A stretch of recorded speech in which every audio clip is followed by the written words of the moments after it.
Okay, a work called Descent into Limbo. Now, I've always been deeply interested in Mantegna, and Mantegna made a wonderful work called Christ's Descent into Limbo, in which Christ, and I should have a picture of it, but I don't. Christ is standing, if you like, at the edge of a cave, daring to go down into limbo, go back into limbo, I'd say. Of course, only Christ can do that, in that he is the great hero who can conquer that space. There is, if you like, another great hero who conquers that space, and I'm referring, of course, both to Barnett Newman and Yves Klein. Yves Klein's Leap into the Void, which was a photo montage. Now, what I tried to do here was to take that idea, if you like, of the void space and really make it dangerous. Really make that, as Apollinaire says, push to the edge, and then, of course, and push over the edge, and then you either fly or die. Not a photo montage. I mean, one wants to go beyond that in some way or the other. So yes, this is a hole about 3 meters in diameter in a smallish room, 6 meter cube, and it was deep, truly frightening. I'm amazed they let me do it. But the phenomenological reality of what was going on there, basically, it's a form like that. Painted blue, and you can't read it. But what happens is that the object or the non-object of the room reads as if it's a carpet on the floor. One's unclear about whether this is a hole or a physical thing. So it's a space full of darkness and not a hole. Important difference.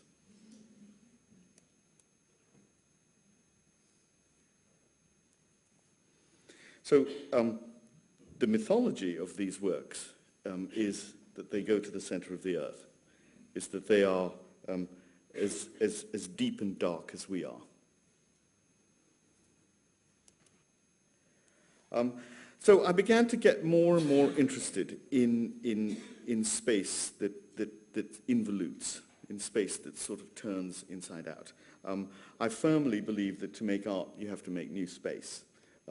It's not enough, if you like, to make, as I said earlier on, more or less beautiful objects. Somehow one has to change the face of the way that one is forced to look. After working for some time with objects of a certain scale, I felt it was necessary to really engulf the viewer, to work with a notion of a kind of horizon. So here's a work called At the Edge of the World. I made it in Santiago de Compostela, which I suppose is the edge of the world.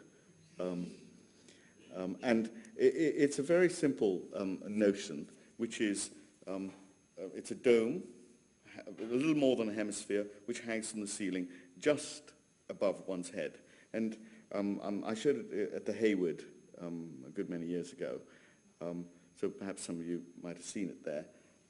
But what interested me was the idea that somehow one could take the red of earth and turn it into the red of sky. And we live in a world in which objects declare themselves. I've always felt that somehow the uncertainty of objects was always more interesting, and those are the conditions that entice me. Here's a project for a work that I'm actually in the middle of right now. This bean-shaped object with a little trench around the front here. You go down into it, into a chamber. So it's sort of mirror heaven and void hell. This is, if you like, a cutaway model, half an object. And as you go down into it, yeah, well, there it is.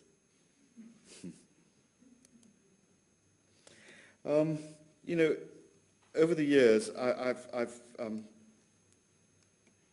been lucky to be able to follow certain obsessions. One of them, of course, as I said earlier, is to do with turning things inside out. And I was asked to make a project for the Baltic when it was still half a building, or when the guts had been taken out of the building, up in Newcastle. And I decided to stretch a membrane through it. Now, in doing so, it's a work called Tarantantara, like the call of trumpets at the fall of Jericho. But in doing so, in stretching this, because it has a very, very narrow neck, it's as if the building foreshortens. The thing becomes half of what it was. And then you walk in to the interior, and suddenly it, of course, is twice what it was. So this sense of the way scale confuses. Scale never reads. It's not just a big thing. It's a big thing which is not a big thing. It's a big thing and a small thing at the same time.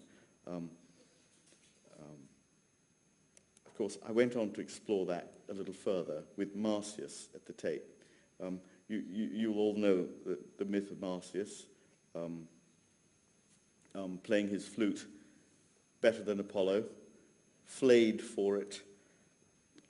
Skin, of course, is one of the things that's reoccurred through all these works I've been showing you. Pigment, in many ways, is a skin. Color, in some ways, is a skin, not always. Mirror is a skin. Void forms a skin. It's as if what happens in those dark spaces is that they form a fullness, which is a kind of skin. So this thing of the edge of an object. Marsyas also, if you like, was arrogant enough to play the flute better than Apollo in Middlesbrough. So it basically is two rings, a round ring, an oval ring, and a pole, and they are pulled and stretched rather like one of those wonderful bridges. So in a landscape of great big cranes and 19th century bridges. So in a landscape of huge objects, again, this is about 120 or so meters long and about 50 meters. The tallest ring is about 50 meters. But it's really its delicate drawing that I'm interested in. The idea that somehow in this attenuated form, there's a non-form, a drawing. Sorry,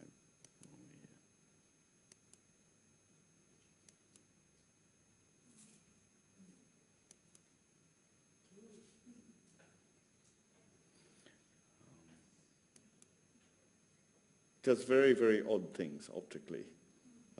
The circles become ovals and the ovals, nothing is straight, nothing is lined up, so you have to go there and see it. Okay.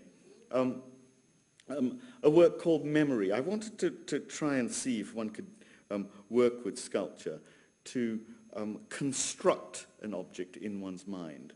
I had this wonderful space in Berlin which had 3 doors, with 3 ways into the building.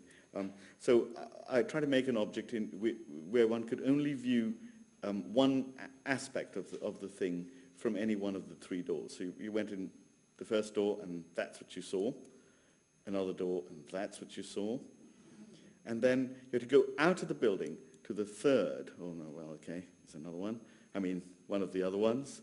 And then you had to go out of the building to the third thing which led you to that, which is, again, like one of those void windows, just the interior. It was, again, dark and mysterious, but it's as if the interior and the exterior didn't quite fit with each other.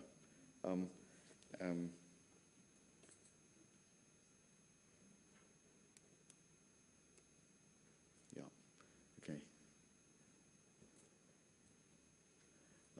Non-objects can sometimes lead one to ridiculous ideas, and this may be one of them.